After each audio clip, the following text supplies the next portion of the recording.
Hey guys, thanks for joining us. Now, the Miami Dolphins find themselves at 8-3, beat the Jets today by 3 touchdowns, 34-13. And there are things we could talk about. We'll get into in a second that I'm sure the people in the comments want to go crazy over. But before you do that, do not lose sight of the fact that the New York Jets decided that they should throw a Hail Mary at the end of the first half. No need to. Could have just, hey, we tip our, we're in a defensive battle here. We don't have to stretch these out. Maybe, Tua will do something crazy in the second half. We don't have to do anything here. We've won. All right. They're not going to go up on us. We have kept this game within reason. It is 10-6. We don't have to get crazy here with 2 seconds left in the first half. And they have something called Tim Boyle, who doesn't sound like who apparently told Al Michaels I was no good in college and has just been Aaron Rodgers' friend, hanging around for a while, palling around with Nathaniel Hackett and Aaron Rodgers for a while. And this man heaves a pass downfield that goes right in the arms of the snowman, Jevon Holland, who proceeds to run willy-nilly 99 yards with Christian Wilkins being a bulldozer and destroying Breece Hall, fat linemen falling all over their face, and then poor Tim Boyle, who threw this Hail Mary, which, must have been to the prayer must have gone to the depths of hell, because the snowman just runs past him as he crosses him up, and he goes into the end zone, and it's 17-6. And at that moment, the Jets feel like, okay, this game is over. So whatever you want to quibble about today, about how this wasn't a you're 8-3, your rival is 4-7, and with 2 seconds left in the first half, decided with no sense of offense, they had just gotten the play they needed. It was a mere minute ago. The Jets had just been gift wrapped from Tua, a pick-6. It could not get better for the Jets, but they couldn't help themselves, and they just thought to themselves, let's see what old TB's got down here. Except that TB's not Tom Brady, it's Tim Boyle, and what he did was throw a pick-6 to the snowman.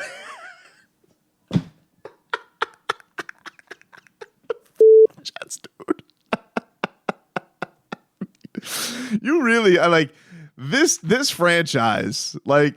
You didn't think you had anything that could possibly touch the butt fumble. And I don't know if this quite does, but it's close. It's close. And if there was a franchise, you'd be like, hey guys, 32 franchises. Which one threw a Hail Mary to the other team with 2 seconds left in the first half? You'd be like, that's Jets business right there. That's Jets. Smells like Jets. And you'd be right. It was the New York Jets. Absolutely incredible. I cannot believe what because the Miami Dolphins were cruising in this game. Game was in complete cruise control. This Tim Boyle could do nothing. The only thing that seemed to do anything was this gnarly ass turf, which we'll get into because horrible ending for the Dolphins there, really, on any front. Their biggest loss was on their roster, not in this game in any means. But Tua just randomly had a chunk of his arm missing, like a Tasmanian devil had just bitten him out of nowhere. Tyreek Hill took one hit, his first hit down. He's already hobbling. We already know that he's banged up. This Jets stadium, this MetLife Stadium, which was a lot of money. They put a lot of money into this garbage place to replace that dumpster that was the Meadowlands. And it just seems to be taking victim after victim every single week. The Dolphins lose Jalen Phillips because of this trash heap turf, and he goes down with an Achilles injury, the same injury, lo and behold, Aaron Rodgers had. And so you lose one of your best defenders. Probably the first real loss the Dolphins have suffered on defense this year, in the middle of this year. And just when everything felt like it was, perfect, you can never, football's always going to football, and you're never going to feel secure in that. But it definitely puts a damper on the win. It definitely does, because Jalen was having a remarkable season. He was coming on super strong. He was just giving Tim Boyle all kinds of hell. First drive, I don't remember. It was first drive or second drive. I think it was the first drive, but it was it was a play where no, it was the second drive, and the Dolphins nearly got a safety. Boyle somehow flicked it into ether and was able to avoid the Dolphins getting a safety on the first drive. But yeah, man, that's an absolute killer to lose Jalen Phillips like that. An absolute killer to lose Jalen Phillips like that. I mean, I got to be honest with you, with this Jets team and Tim Boyle being out there, like the Dolphins have, I'm not going to sugarcoat, they've taken on some bad teams and taken advantage of playing those bad teams, and that's fine. Who cares? The record is what it is. Nobody's going to, is anyone going to really look back at strength of schedule? No, you're going to have a hard 3 games to end the season. Keep racking things up. And they clearly have a huge glitch right now, which is the turnovers. It's a problem. I've been saying it's a problem. It needs to get fixed. Tua throwing a pick-6, even before the Jets jetted all over themselves. Tua actually did breathe any kind of life and hope into that team with throwing a pick-6, just with a minute left. And I know that Mike McDaniel always likes to be aggressive at the end of the half. That's why he defers. He likes to go double dip. But, throwing 2 picks in the span of a minute, it was not his finest. It was not his finest stint as Dolphins quarterback there in that time. And it really kind of was the only thing that soured his game, because for the most part, he was doing a great job. Got the ball downfield to Cheetah and to Jalen Waddle, who both had really good games today. Waddle, great performance, 8 catches, 114 yards from him. Tyreek Hill continues doing Tyreek Hill stuff, 9 catches, 102 yards. I don't know what Al Michaels was doing on that touchdown, though, where he's like, I hope that that woman that Cheetah flipped the football up to and blew the kiss was, I hope that was his wife. He said he just got married. I'm like, Al, if it wasn't, though, what are you doing, dude? Like, Al Michaels has just given, he is just taking these Amazon checks from Jeff Bezos, and he has cashed it all the way in. It has been, it was a sound to be here today, I guess, on this Amazon broadcast, which of course is, riddled with that rat snake, Ryan Fitzpatrick, who I haven't watched whatever phoniness he's going to put forth on this post game. I am going to get to that after I'm done doing this recap and see, how he pretended like he likes Tua.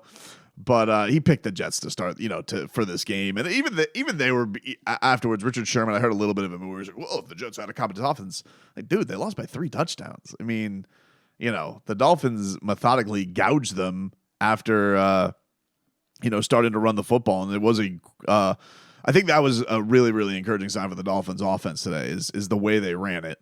Against the Jets defense that, definitely has some talent. I mean, they play with their heads up their asses today with some of the dumb penalties they had. But, Mostert probably had his best game since Carolina. A couple of touchdowns for him. He put one nail in the coffin there at the end where he strangely was trying to not score a touchdown. I don't know what he was doing there. I guess he thought he could run out 4 minutes. And then Jeff Wilson, I do feel like Jeff Wilson today, who averaged 5 yards a carry, it felt like he just brought a different tone, and it just felt like you could set yourself up. My guy Leroy Horde always says his favorite down and distance is 2nd and 7. And it just felt like Jeff Wilson could always just set you up for those spots today for Miami and put their offense in a good spot.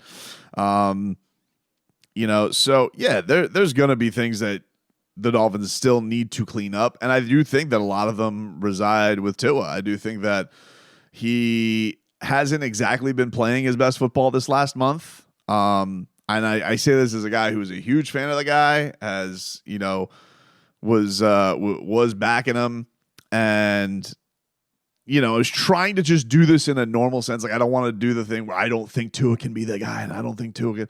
But I will say I don't feel like Tua has been playing at this MVP level over the last few weeks, and it has been, and there are some things that he cleans up. I think he acknowledged that you saw him at the end of the last Hard Knocks episode where he's kind of apologizing around the room that he needs to be better. And when you have a team down like the Dolphins did, 10-0, and you're sitting here trying to kind of put the knockout blow on them before you realize they're going to be the dumbest team alive.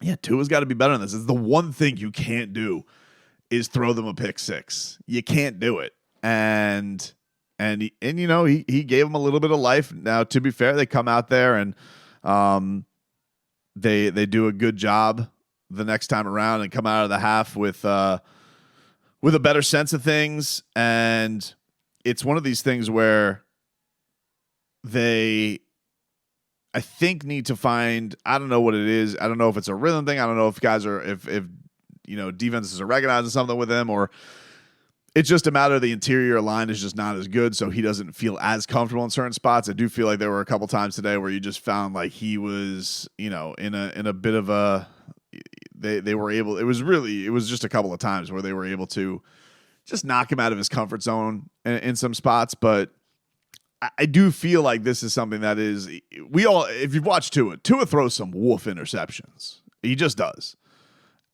Typically, though, he is always able to bounce back from it. The odd thing that was from the pick-6 is that the next drive he goes and he throws another interception. That's very uncharacteristic of him.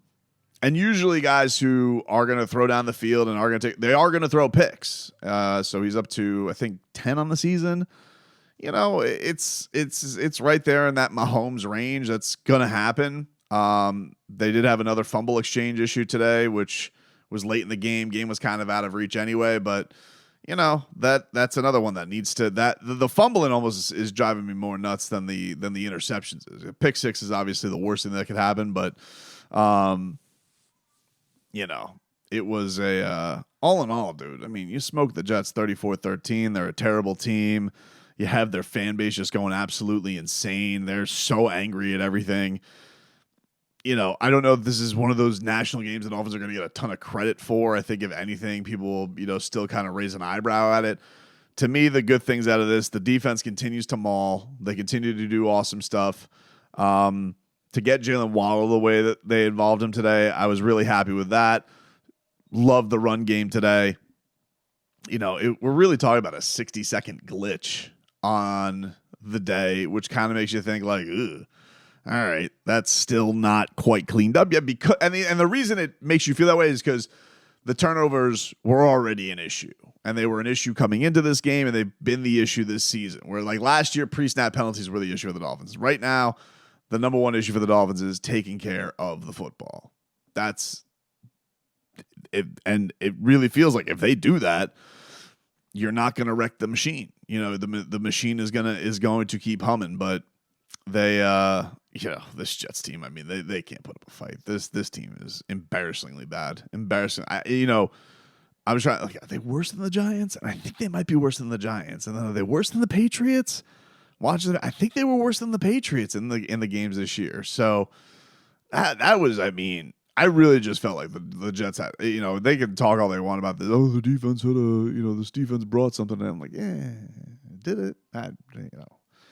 If you felt that way, I mean, I guess. But for the Miami Dolphins in this one, honestly, I think, aside from just taking care of business in the win, the worst part of today was the loss of Jalen Phillips. That's an absolute crusher, and they should just burn that MetLife turf off, put some real grass down, because it just keeps sucking up, player after player. And it's inexcusable that this keeps happening. But that was that was a huge bummer.